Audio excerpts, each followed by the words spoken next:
दोस्तों, समंदर में अमेरिका और ईरान के बीच बीती रात जो टकराव हुआ उसने पूरी दुनिया को एक बार फिर तीसरे विश्व युद्ध जैसे डर की तरफ धकेल दिया है। लेकिन अब इस जंग में जो सबसे बड़ा और सबसे खतरनाक मोड़ आया है वो है रूस की एंट्री, जिसने पूरे खेल का नक्शा ही बदल दिया है। व्लादिमीर पुतिन ने ईरान के लिए एक ऐसा चक्रव्यूह खोल दिया है जिसे तोड़ना अमेरिका जैसी महाशक्ति के लिए भी आसान नहीं होगा। द इकोनॉमिस्ट की एक रिपोर्ट ने पूरी दुनिया में हलचल पैदा कर दी है, जिसमें दावा किया गया है कि रूस की खुफिया एजेंसी GRU ने ईरान के लिए एक सीक्रेट मास्टर प्लान तैयार किया है। और ये मास्टर प्लान एक ऐसा मास्टर प्लान है जिसे सच में मास्टर प्लान कहा जा सकता है। दोस्तों, अब तक आपने एरू गैरू नत्थू खैरू वाला मास्टर प्लान देखा होगा, लेकिन यकीन मानिए रूस का ये मास्टर प्लान अमेरिका को पूरी तरह से घुटने पर लाने वाला मास्टर प्लान है। हालांकि अमेरिका के पास भी मास्टर प्लान हो सकते हैं क्योंकि वो दुनिया की महाशक्ति जो ठहरा, लेकिन दोस्तों ईरान के लिए रूस ने जिस मास्टर प्लान को तैयार किया है वो सच में मास्टर प्लान है। तो चलिए और ज़्यादा ना पकाते हुए रूस के इस पूरे मास्टर प्लान की तह तक पहुंचते हैं। लेकिन वीडियो में आगे जाने से पहले इस वीडियो को लाइक करके कमेंट बॉक्स में जय हिंद ज़रूर लिखें। याद रहे, जय हिंद कहना हम सब के लिए गर्व की बात है। दरअसल दोस्तों, इकोनॉमिस्ट की एक रिपोर्ट के मुताबिक GRU के इस मास्टर प्लान के तहत तेहरान को 5000 फाइबर ऑप्टिकल ड्रोन्स दिए जा रहे हैं, जिन्हें दुनिया का कोई भी इलेक्ट्रॉनिक सिस्टम ट्रैक नहीं कर पाएगा। यानी अब जंग सिर्फ मिसाइलों और जहाज़ों की नहीं रही, बल्कि एक ऐसी टेक्नोलॉजी की लड़ाई बन चुकी है जहां दुश्मन को हमला दिखेगा ही नहीं। सबसे खतरनाक बात यह है कि ये ड्रोन किसी रेडियो सिग्नल पर नहीं चलते, इन्हें बेहद पतली फाइबर ऑप्टिकल केबल के जरिए कंट्रोल किया जाता है। दरअसल फाइबर ऑप्टिकल केबल एक तरह का ऐसा नेटवर्क होता है जो अनहैकेबल होता है, यानी इसमें सिग्नल नाम का कोई चीज़ ही नहीं होता। इसमें ऑप्टिकल फाइबर के जरिए सिग्नल भेजा जाता है। इसका सीधा सा मतलब है कि अमेरिका के सबसे महंगे जैमर्स भी इन्हें रोक नहीं पाएंगे, क्योंकि यहाँ रोकने के लिए कोई रेडियो सिग्नल होगा ही नहीं। नो सिग्नल नो जैमिंग, और यही इस हथियार की सबसे बड़ी ताकत है। इन ड्रोन में ऑपरेटर को बेहद साफ लाइव वीडियो मिलता है, जिससे 40 किलोमीटर दूर बैठे दुश्मन पर भी सटीक हमला किया जा सकता है। रिपोर्ट में दावा किया गया है कि इन्हीं वजह से युद्ध के मैदान में एक ग्रे जोन बन जाएगा, जहां अमेरिकी सैनिकों को समझ ही नहीं आएगा कि हमला आखिर कहां से हो रहा है। यूक्रेन की जंग में रूस ने यही फाइबर ऑप्टिकल ड्रोन तकनीक इस्तेमाल करके बड़े पैमाने पर यूक्रेनी ठिकानों को तबाह किया था, और अब वही तकनीक ईरान के हाथ में आने वाली है। जब अमेरिका के सबसे advance electronic warfare system in drones को पकड़ ही नहीं पाएंगे तो जवाब कैसे देंगे? उनका रडार इन्हें डिटेक्ट ही नहीं कर पाएगा तो फिर अमेरिकन्स इसका जवाब कैसे दे पाएंगे? और यही सवाल पेंटागन के जनरलों की नींद उड़ाए हुए है।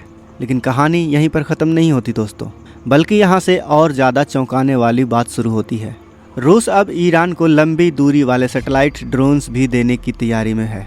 और सबसे चौंकाने वाली बात यह है कि इन ड्रोन्स में कथित तौर पर स्टारलिंक टर्मिनल्स का भी इस्तेमाल हो सकता है।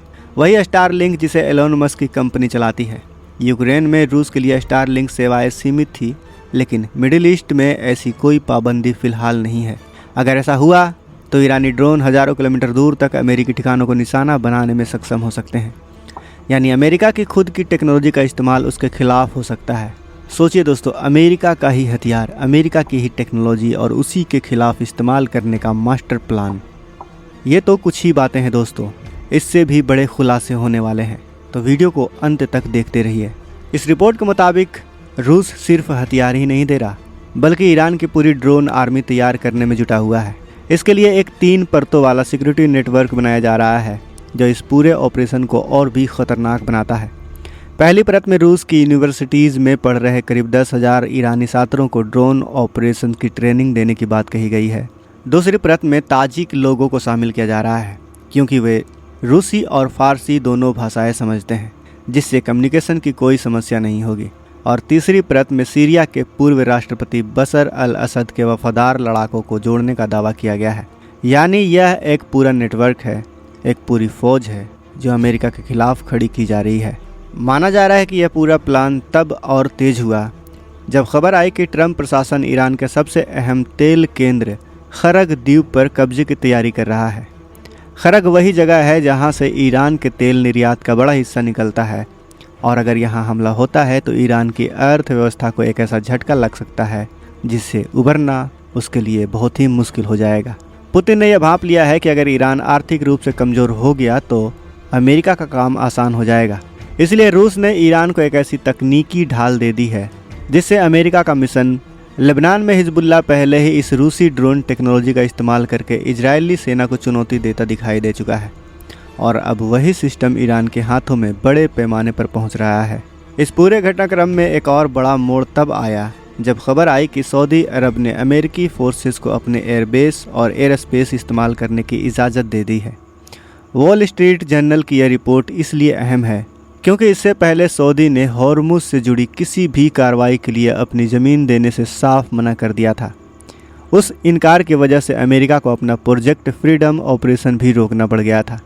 लेकिन अब अचानक कुछ ही घंटों में सऊदी का यह यू टर्न सवाल खड़े करता है कि आखिर ऐसा क्यों हुआ? क्या अमेरिका ने दबाव डाला या फिर कोई और खेल है इसके पीछे? आखिर खिचड़ी पक क्या रही है, ये भी समझने वाली बात है दोस्तों। एक्सपर्ट कहते हैं कि अमेरिकी और पश्चिमी मीडिया इस तरह की खबरें जानबूझकर प्लांट करती हैं। मिडिल ईस्ट के विश्लेषक तो यह भी कयास लगाते हैं कि यूएई, जो कि सीधे तौर पर अमेरिका और इजराइल के खेमे में है, वो अपने दो दुश्मनों को एक साथ निपटाना चाह रहा है, एक ईरान और दूसरा सऊदी। यूएई भी अपने दोस्तों के साथ मिलकर इस तरह की खबरें चलाता है जिससे सऊदी और ईरान के बीच मतभेद पैदा की जा सके और ईरान गुस्से में सऊदी पर हमला कर दे, जिससे एक बड़ा माहौल बन जाए। यानी यह खबर जितनी सरल दिखती है उतनी है नहीं, इसके पीछे एक पूरी जियोपॉलिटिकल चेस चल रही है। यह एक ऐसा चाल भी हो सकता है कि दुश्मन को इस तरह से भ्रमित कर दो कि दुश्मन खुद अपने दोस्तों को दुश्मन समझकर उस पर हमला कर दे या फिर उसके खिलाफ कोई कदम उठा ले। अब दूसरी तरफ सऊदी की मजबूरी भी समझना ज़रूरी है क्योंकि इसके बिना यह पूरी तस्वीर अधूरी रह जाएगी। सऊदी और अमेरिका पेट्रो डॉलर के जरिए एक दूसरे पर इतने ज़्यादा निर्भर हैं कि दोनों में से कोई भी एकदम पीछे नहीं हट सकता। सऊदी का अमेरिका में इतना भारी निवेश है कि अगर सऊदी कभी हाथ पीछे खींच ले तो अमेरिका की अर्थव्यवस्था डगमगा जाए। लेकिन दूसरी तरफ सऊदी को यह डर भी है कि जिन्होंने उन्हें बनाया वह मिटा भी सकते हैं।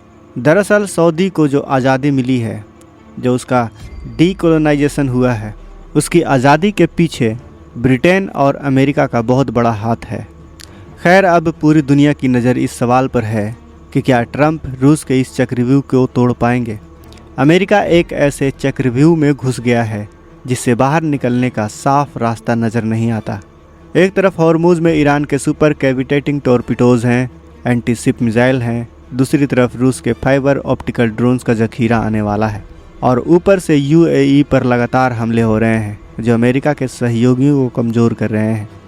और दोस्तों, इस पूरी कहानी में भारत के लिए भी एक बेहद अहम सबक है। हॉर्मुज वो रास्ता है जिससे भारत का बड़ा हिस्सा का तेल आता है और भारतीय व्यापारिक जहाज़ गुजरते हैं। जब ईरान ने कुछ भारतीय जहाज़ों को भी अपने कब्जे में लिया तब यह साफ हो गया कि इस जंग की लपटें भारत के हितों को भी छू रही है। इसलिए दोस्तों, हम आशा करते हैं कि यह जंग बहुत जल्द रुक जाए क्योंकि इससे एक वैश्विक संकट पैदा होने का ख़तरा, बहुत ज़्यादा ख़तरा बना हुआ है। खैर, उम्मीद है कि आपको यह वीडियो पसंद आई होगी। वीडियो पसंद आई है तो इस वीडियो को लाइक करें, अपने दोस्तों के साथ शेयर करें। मिलते हैं अगले वीडियो में। जय हिंद, जय भारत।